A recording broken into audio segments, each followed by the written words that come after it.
What is up, YouTube? Gonna be training chest and back today.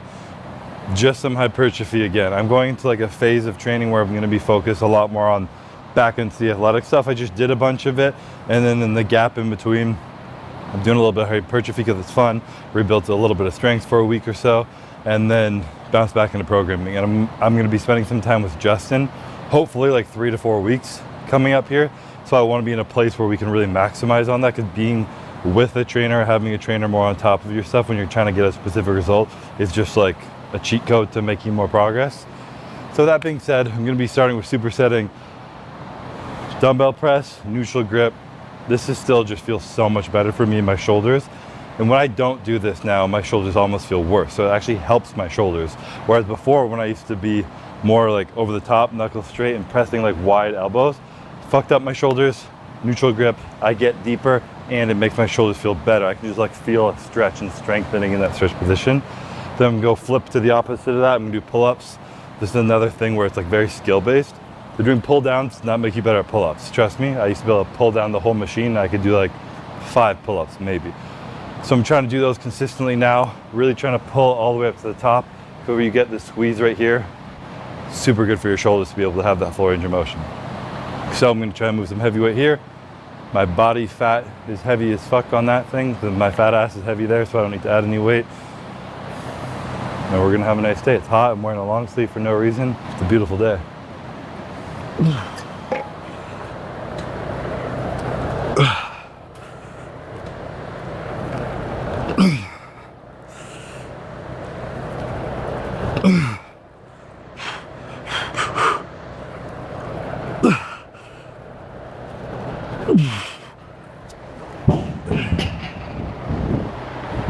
See, I always felt like a douchebag throwing weights in a gym, but in my own gym, I feel cool doing that. So if you see people throwing at your gym, it's not my fault. I don't condone throwing your weights in public gyms. But if you own the weights and no one else is here to get mad at you, it does feel pretty badass to just drop it after a set. Also way easier.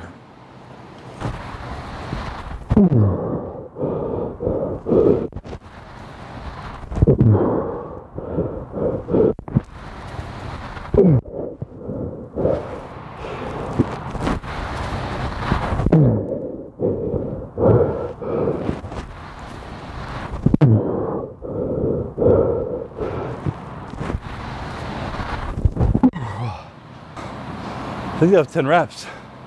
I told myself if I get 10 reps, that's when I'll add a little bit of weight to myself. Not bad.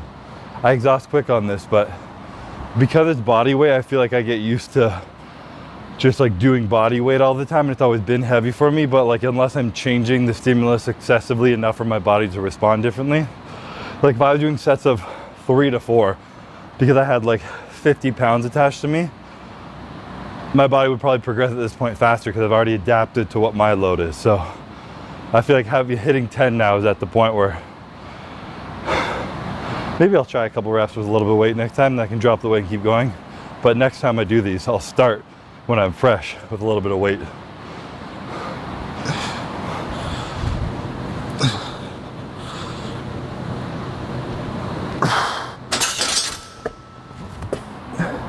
I'm not gonna drop it on myself this time. Apologies to anyone who has OCD, but in case you can tell, I do not. But yeah, this is my crazy setup. I want to be strong right now, you know, and I don't have the stability that I want to be strong necessarily. So I'm doing 2 pressing movements for the bulk of my chest day, and I added on the weights hanging from bands. People have asked me if they don't have like the earthquake bar, whatever it's called, bamboo bar, then how do they get the same effect? Well, it's easier, much easier than that bar, but you can just add bands to the weights like this. It really forces you to stabilize, so the weight doesn't have to go as heavy, but your stabilizing muscles and your shoulders get much healthy, so when you do go heavier, they're more prepared for it. So yeah, that doesn't excuse why it looks so ugly, and I set it up in such a random way, but I did, and it works. So don't need to prove myself.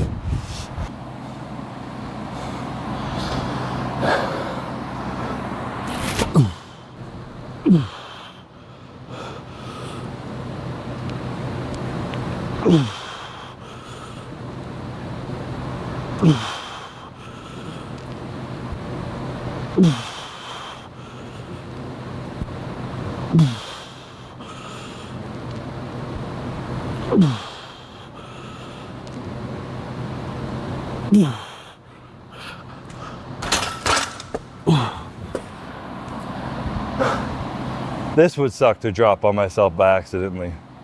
With the bands and shit at that weight, I'd be toast. The RIP Cbum.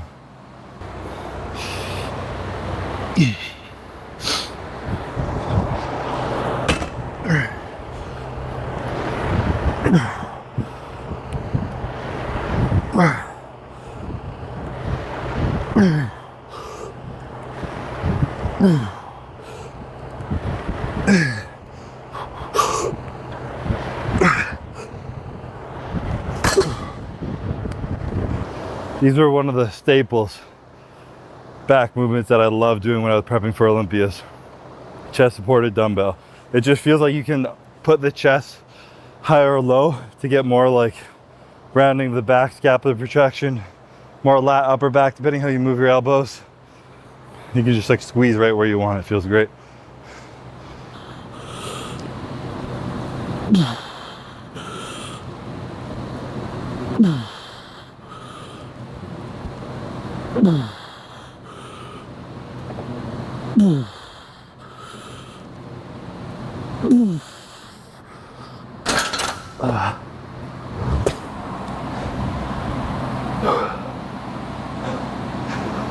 That little bit of band shake that it gives you is actually so nice, especially when your shoulders aren't like perfect or you're benching, which you haven't in a while. Like if you're really strong at machine press, dumbbell press, it means your pecs are strong, but not in the exact motion and stability that a bench press requires.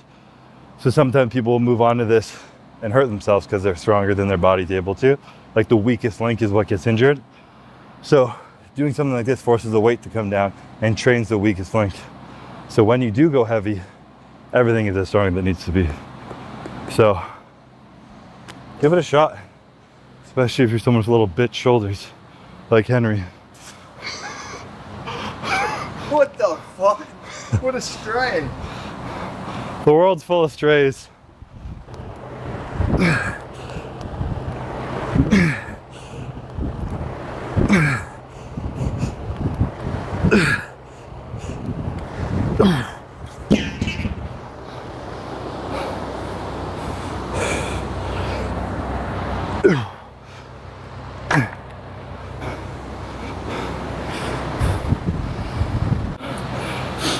I was traveling the other day and I was sitting beside this woman on a plane, which I sat beside her on the way to somewhere and back from somewhere, which was crazy.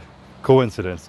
But she was a very spiritual lady, if you will. We don't know who she is. She shall be unnamed. I don't know who she is either, so I'm not exposing secrets, but she's dabbled in the art of hallucinogenics and plant medicine and all the things that I've always had a deep desire to go try, and I will 100% try one day.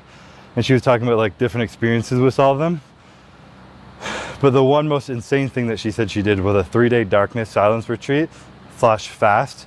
So you're like in a cave underneath a forest in complete darkness for 72 hours by yourself, speaking to no one, you can't see, in like pitch black, darker than anything you've ever imagined. You can't see your hand in front of your face for 3 days. So you have no senses coming into your brain. And she literally was like, you start to hallucinate by the end, like you are on plant medicine, but you're not actually high. So you're fully, like your complex brain is able to take in everything you're experiencing, but you're hallucinating, but you're sober.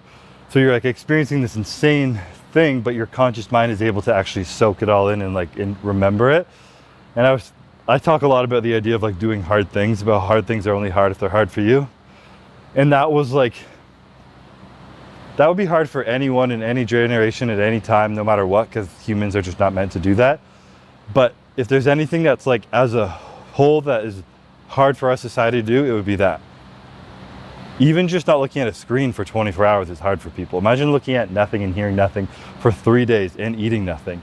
Like that is probably the hardest thing for anyone in our world right now to do, and therefore probably like the most impactful thing someone could do.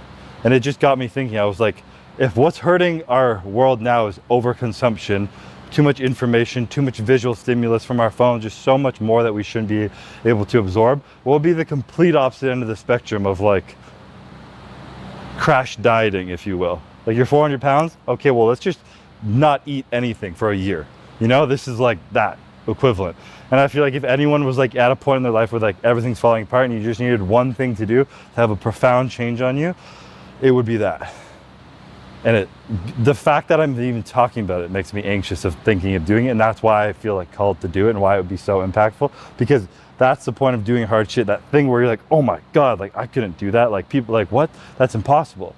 Like, no, that's the thing that you need to do to grow and to like experience a new version of yourself. So maybe like me wanting to go do plant medicine and stuff is like the cheap, easy way out, because you just take a drug and then you're on your experience. This is like, she was like, it was a battle with my mind for every minute of every day. I'd like hallucinate and feel completely at peace, like enlightened, and all of a sudden I'd be like, I need to get the fuck out of here. Like, what time of day it is? I haven't eaten, I need to get out of here. And you have to just combat your mind, like, no, I'm okay, I'm safe, like, let's just sit through this a little bit longer. And that like tie within your own mind of speaking to yourself, insane. So if anyone listens to this and they've done it or they're gonna do it, tell me how it goes. And I'm still scared to do it, but that's like on my bucket list for the next, before I'm like 50. That's a bitch goal, because I'm scared to do it. I should minimize that goal, but let's say before I'm 40, I would love to do that experience. And oh man, this sounds incredible. Do you want to do it just because of the difficulty of it, or is there something specific that you want to like learn about yourself or get out of it spiritually? I feel like both. I feel like they're kind of one and the same. I feel like that experience of sitting with myself quietly with nothing else would like I feel like I have this push and pull of like this desire to know myself, but the reality is like it's more of a understanding of letting go of what I have used to define myself. So I feel like it would like rid my self-seeking desire to find out who I am and just be like, you just are. You know, I feel like it would just give me like a profound answer of stop desiring, stop chasing, stop trying to figure something out, just like let things be, just sit in this moment and see who you really are as you are. And I feel like it would be like a crazy spiritual, enlightened like learning, and it would also be something hard as fuck to do. That would be a fun challenge. Fun is a subjective word. I'm not sure I'd put fun on that.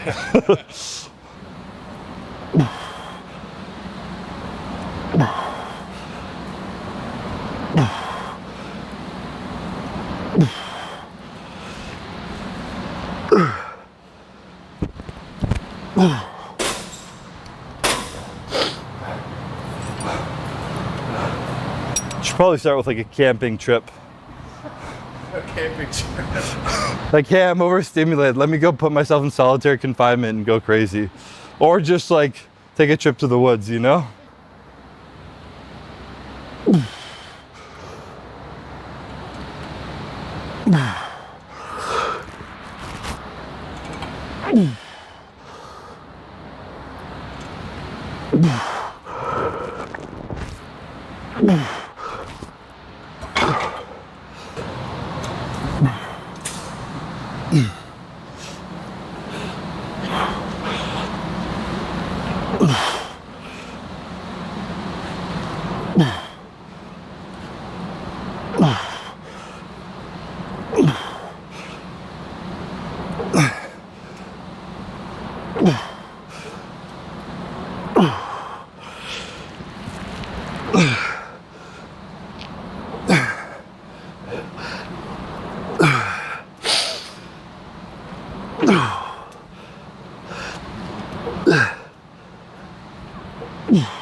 I don't know, man. Crash diets work. Oh.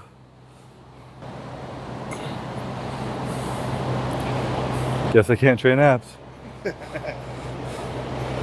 Abs are the new legs. Abs are the new legs. I don't even hate training them. They just hate me training them. You know? They're like, fuck you, Chris, we're gonna cramp. Don't do any more ab crunches.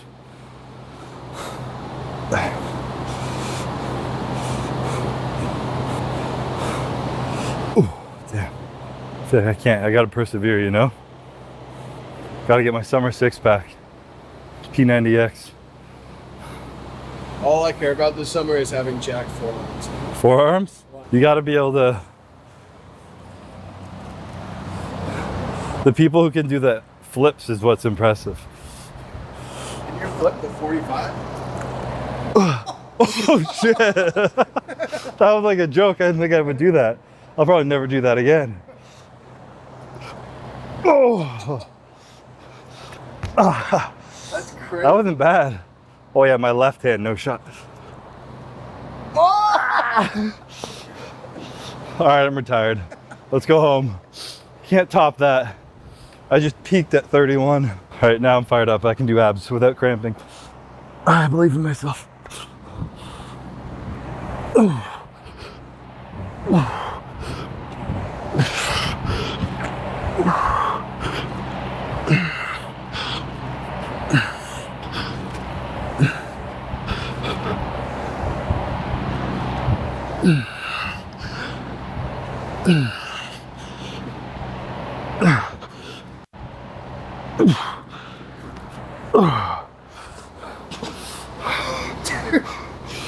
That was like the most intense set out of the whole workout. Was after you flipped the plate.